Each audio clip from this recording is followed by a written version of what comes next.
Yeah, that needs to go up.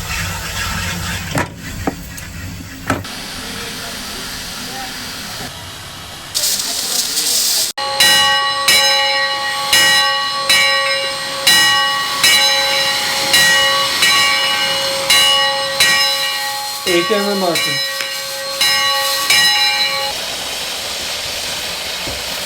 What they call a lifting injector, because it lifts the water up, pushes it through a cone, creates a venturi, and pushes the water in under pressure. This one out here, on this particular locomotive, this is a blower. Creates artificial draft. Blowback. We can use steam and we can inject it into the fuel supply line, blow it back and clean it out. Atomizer. This controls the amount of steam going into the burner and kind of how the fire behaves. This one we use for two functions: air in when we don't have steam to light off, and the line heater, which puts steam around the fuel line to heat the fuel. Depending on your terrain and what you're doing, determines how much water you have.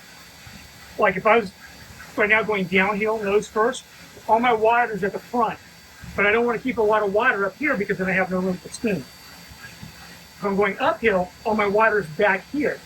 And there's not a lot of water in the nose, but I want to be careful because if I get too much water, I can start leaking it out the throttle, or I can get it into the dry pipe. Throttle. What it does is it lifts the rod, and inside the throttle body, inside the steam dome, it lifts that valve open.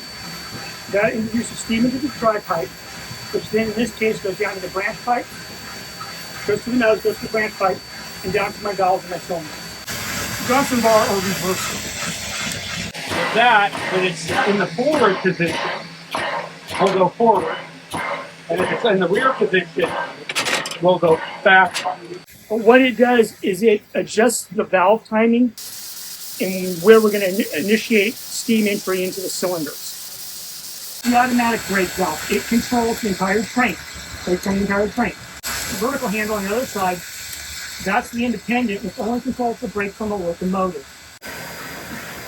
Okay?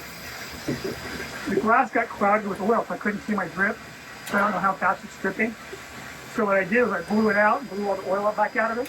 Now I gotta wait for it to recondensate back up, and then I can restart the drip on it. Operates on the principle that oil is lighter than water.